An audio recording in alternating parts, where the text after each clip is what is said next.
Salam saudara-saudara yang kekasih dalam Tuhan Yesus. Salam jumpa bersama saya Pendeta Jane Olivier Nale melalui Suara Kebenaran, channel YouTube Klasis Kota Kupang Timur. Hari ini kita akan ada dalam perenungan di bawah tema menyembah dalam roh dan kebenaran. Namun sebelum saya menyampaikan lebih jauh, saya mengajak kita untuk mari kita berdoa. Bapa Sorgawi, saat ini kami menyiapkan hati kami untuk belajar dari firman-Mu. Biarlah roh Tuhan bekerja atas kami, baik hamba yang akan menyampaikan, maupun semua anak-anak Tuhan yang sementara mendengarkan dan merenungkan. Kuasai kami agar apa yang kami dapatkan, kami lakukan menurut kehendak Tuhan. Ampuni kami, suci kuduskan kami. Dalam nama Yesus Kristus Tuhan, kami berdoa. Amin. Rujukan teks yang saya pilih bagi kita dengan tema menyembah dalam roh dan kebenaran dari Injil Yohanes pasal 4 ayat 23 dan 24. Beginilah bunyi firman Tuhan. Tetapi saatnya akan datang dan sudah tiba sekarang bahwa penyembah-penyembah benar akan menyembah Bapa dalam roh dan kebenaran. Sebab Bapa menghendaki penyembah-penyembah demikian. Allah itu roh, dan barang siapa menyembah Dia harus menyembahnya dalam roh dan kebenaran. Demikian firman Tuhan. Saudaraku, ketika kita hendak mengikuti dan terlibat dalam sebuah ibadah, dalam suatu ibadah, kira-kira apa yang kita siapkan sebagai prioritas saat kita terlibat dalam ibadah itu? Selain itu, di manakah tempat bagi Tuhan dalam suatu peribadahan? Dan siapa yang menjadi sentral dalam peribadahan tersebut? Sikap bagaimanakah yang harus kita tunjukkan terhadap yang sentral itu? Nah, kurang lebih 4 pertanyaan ini akan menuntun kita dalam memahami tema pemberitaan saat ini, menyembah dalam roh dan kebenaran. Dalam teks Alkitab bacaan kita saat ini, mengisahkan perjumpaan antara seorang perempuan Samaria dengan Tuhan Yesus. Percakapan itu semakin berkembang ketika perempuan Samaria itu mengakui bahwa Yesus adalah seorang nabi. Kita kembali ke ayat 19 ketika ada pengakuan bahwa Tuhan, engkau seorang nabi. Setelah Yesus menyingkapkan fakta hidupnya, pengakuan itu terlahir sebagai pengakuan iman dari perempuan Samaria. Rupanya, saudara-saudaraku, sang perempuan Samaria ini mengalami kebingungan karena menurut orang Samaria, penyembahan yang dilakukan kepada Allah haruslah dilakukan di Gunung Gerizim. Nah, kebingungan itu mendorong sang perempuan melakukan percakapan yang semakin berkembang bersama dengan Tuhan Yesus. Semakin bingung ketika dia membandingkan dengan pemahaman atau tradisi kebiasaan yang dibangun oleh umat percaya di Israel. Ketika mereka melakukan penyembahan terhadap Allah, penyembahan itu harus dilakukan di bait Allah di Yerusalem. 2 model inilah yang membuat sang perempuan Samaria harus bertanya kepada Yesus, penyembah seperti apakah yang berkenan kepada Allah? Kebingungan itulah yang mendorongnya bertanya kepada Yesus bagaimana dan di mana cara menyembah Allah yang benar. Mungkin dalam kehidupan kita sekarang pun kita juga bertanya demikian. Di manakah tempat yang tepat untuk kita menyembah Allah? Bagaimanakah sikap yang tepat dan benar saat kita menyembah Allah? Baik saat kita sendiri ataupun saat kita ada dalam komunitas persekutuan yang sementara beribadah. Perempuan Samaria ini tentu saja berharap apa yang dilakukan oleh orang Samaria, yaitu menyembah di atas gunung Gerizim adalah hal yang benar. Namun kalau kita melihat dari teks Injil Yohanes pasal 4 keseluruhan ayat, Yesus merespon dengan memberikan jawaban yang cukup membingungkan sang perempuan. Menurut Yesus, pada ayat 23 bacaan kita tadi, penyembah-penyembah benar akan menyembah Bapa dalam roh dan kebenaran. Tuhan Yesus ternyata tidak begitu peduli soal tempat dan cara orang menyembah Allah. Di mana dan bagaimana caranya bukanlah hal utama yang menjadi prinsip utama dalam penyembahan kepada Allah. Dengan demikian, penyembahan dalam peribadahan yang dilakukan oleh umat percaya, entah itu dalam sebuah gubuk, entah itu dalam sebuah gedung gereja yang mewah, entah itu dalam sebuah gedung gereja yang sederhana sekalipun, di mall, di hotel-hotel, dengan sikap atau cara menyembah, duduk, berlutut, berdiri, melompat-lompat, menangis, tertawa, bertepuk tangan ataupun tidak, ini bukanlah hal prioritas yang menjadi perhatian dari Yesus. Bapak, Ibu, saudara-saudara yang diberkati Tuhan Yesus Kristus, Tuhan tidak melihat semua itu. Jadi keliru kalau ada seseorang yang mengklaim bahwa menyembah Tuhan dengan sungguh-sungguh adalah saat kita menangis, saat kita bertepuk tangan dengan bergembira, saat kita menari-nari, saat kita berlompat-lompat dalam kegirangan, saat mengangkat puji di dalam suatu penyembahan. Kalau kita melihat pada 2 ayat bacaan kita hari ini, yang terutama bagi Tuhan adalah siap hati. Allah tidak hanya mendengar, tetapi Allah melihat kita. Ayat 24 mengatakan, siapapun yang menyembah Allah harus menyembah dalam roh dan kebenaran. Kita perhatikan dan garis bawahi kata harus. Ini sebagai kata kunci dari jawaban yang Yesus beri kepada sang perempuan. Kenapa? Karena Allah adalah roh. Menyembah Allah dalam roh dan kebenaran. Matius pasal 22 ayat 37 menyampaikan untuk mengasihi Allah dengan segenap hati. Artinya, waktu kita menyembah Tuhan, lakukanlah dengan segenap hati, bukan hanya di mulut saja. Jadi saat kita mau beribadah, hati kita harus disiapkan dengan sungguh untuk menyembah Tuhan. Kita bisa lihat seperti yang dilakukan oleh Raja Daud ketika kita membaca Mazmur 57 ayat 8. Kata Raja Daud, hatiku siap ya Allah, hatiku siap. Ini berarti bahwa saat kita menyembah atau kita menghadap Allah, kita harus membereskan hati kita dari berbagai persoalan, yakni meninggalkan kemarahan, kebencian.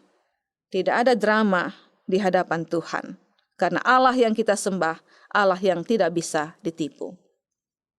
Kita harus menghilangkan kecurigaan kepada orang lain.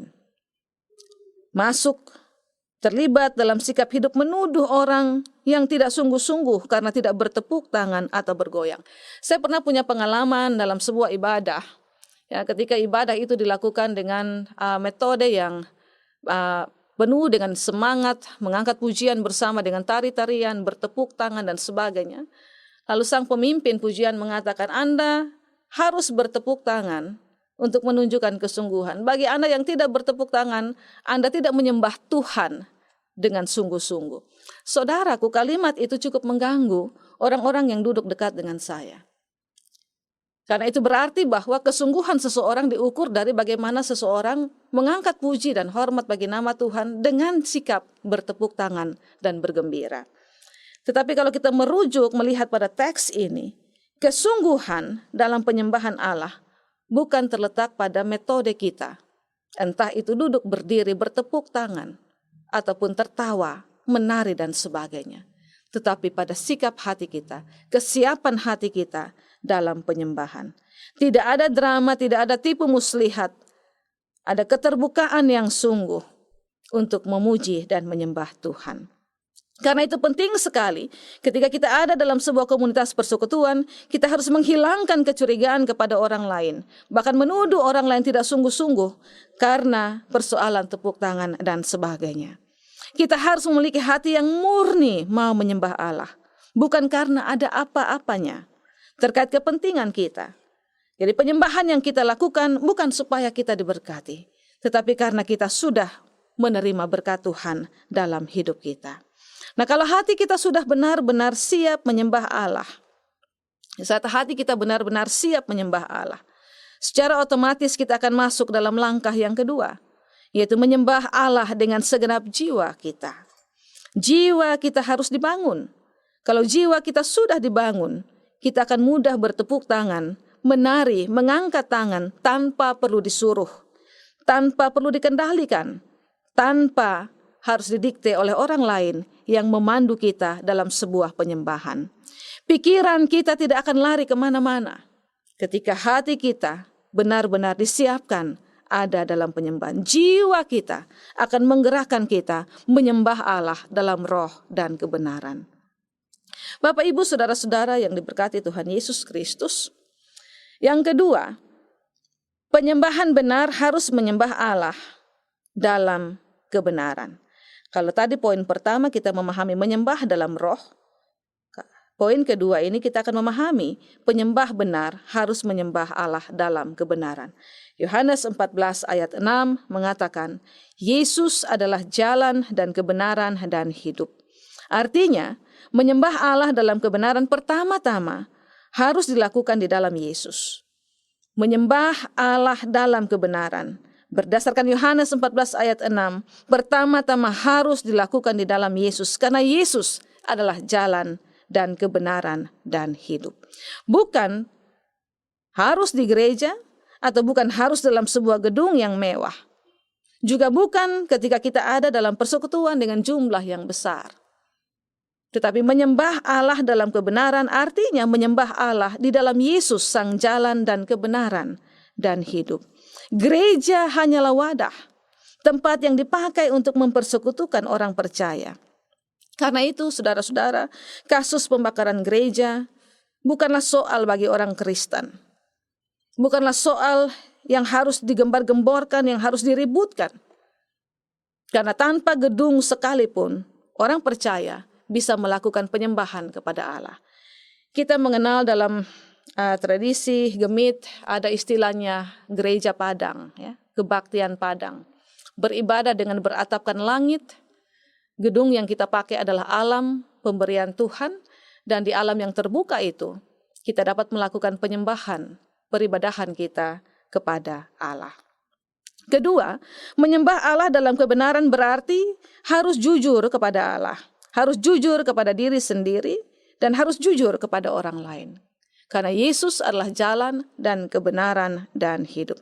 Sebuah penyembahan yang dilakukan tanpa kejujuran, baik kejujuran kepada Allah, kejujuran kepada diri kita sendiri, kepada orang lain, kita jatuh dalam dosa kemunafikan.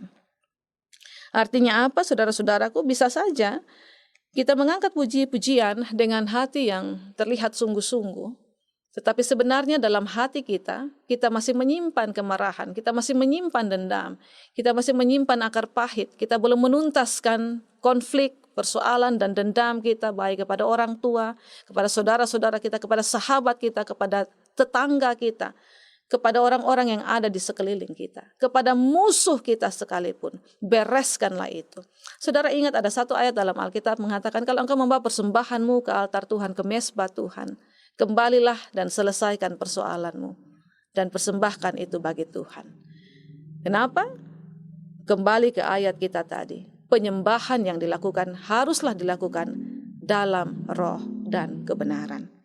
Saudaraku, Bapa Sorgawi mengetahui dengan jelas isi hati kita dan isi kepala kita.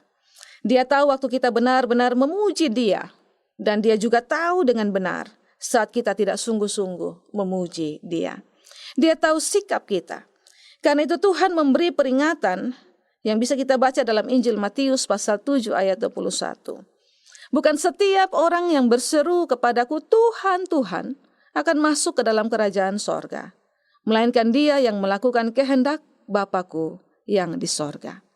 Dan salah satu kehendak Bapa yang harus kita lakukan adalah menyembah Bapa dengan benar, di dalam roh dan kebenaran. Sekarang, mari saya ajak kita untuk masing-masing mengecek hati dan pikiran kita. Ketika kita ada dalam sikap penyembahan melalui sebuah ibadah, baik ibadah pribadi kita, penyembahan pribadi kita, ataupun ibadah dalam persekutuan bergereja, ibadah dalam berbagai bentuk persekutuan yang ada dalam kehidupan kita. Lakukanlah dengan mengawalinya, mengecek hati dan pikiran kita masing-masing.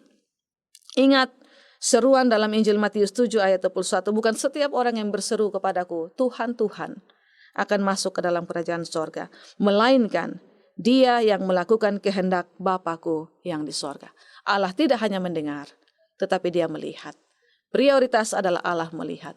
Kalau saudara-saudara membaca dalam Injil Matius tentang hal berdoa, Tuhan Yesus bilang apa? Kalau engkau mau berdoa, masuklah ke dalam kamarmu. Maka Bapa yang tersembunyi, yang tidak terlihat itu akan melihat. Kalimat itu menegaskan kepada kita bahwa Allah tidak hanya mendengar, tetapi dia melihat sampai pada kedalaman hati kita. Dia melihat isi pikiran kita. Dia melihat kesungguhan kita. Dia melihat keseriusan kita di dalam mengkomunikasikan hidup kita, di dalam melakukan penyembahan dan peribadahan kepadanya. Karena itu saudara-saudaraku, Allah yang kita sembah dalam Yesus Kristus adalah Allah yang tidak bisa ditipu. Allah yang tidak bisa ditipu dengan kemasan yang sangat indah.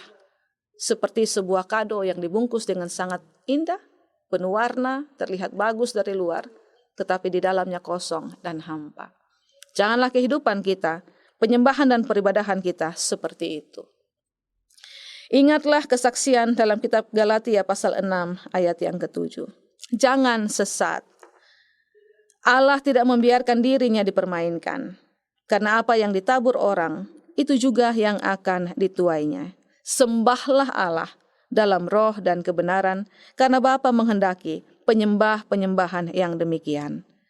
Tuhan memberkati kita dan menolong kita untuk dapat menyembahnya dengan cara yang benar, dengan sikap yang berkenan, di dalam roh dan kebenaran. Amin. Mari kita mengaminkan firman Tuhan, kita berdoa agar Roh Kudus sungguh-sungguh bekerja dalam hati batin kita, di dalam mengangkat kehidupan kita, tugas pekerjaan kita untuk menjadi persembahan yang berkenan kepada Tuhan. Kita berdoa. Bapa Sorgawi, terima kasih banyak Tuhan. Hari ini kami boleh belajar tentang menyembah-Mu dalam roh dan kebenaran. Seringkali kami menjadi bingung, kami tenggelam dengan pemahaman-pemahaman kami yang sempit terkait dengan cara kami dalam melakukan penyembahan dan peribadahan kepadamu. Kalau Tuhan mendapati ada banyak drama yang kami mainkan dalam hidup kami telah menipu Engkau ya Allah. Ampuni kami dan kuduskan kami. Biarlah dengan firman Tuhan hari ini kembali menguatkan kami, menyegarkan kami.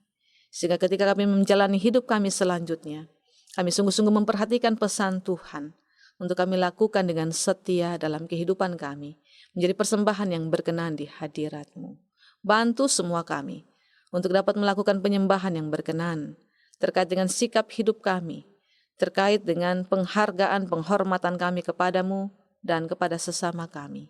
Sehingga apapun yang kami tampilkan dalam hidup kami sungguh-sungguh lahir dari jiwa kami, dari hati kami yang terdalam, yang sudah mengalami pembaharuan karena telah mengalami perjumpaan dengan Kristus Yesus Tuhan dan Raja kami.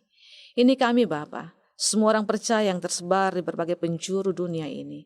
Di dalam nama Yesus Kristus, Roh Tuhan menjangkau mereka, Roh Tuhan menjamah mereka, dan Roh Tuhan memulihkan semua kami untuk hormat dan kemuliaan nama Bapa. Di dalam nama Yesus Kristus Tuhan, kami berdoa. Amin. Terima kasih untuk kesediaan Anda belajar bersama dengan kami, para pelayan Tuhan di Klasis Kota Kupang Timur melalui channel YouTube Suara Kebenaran. Shalom.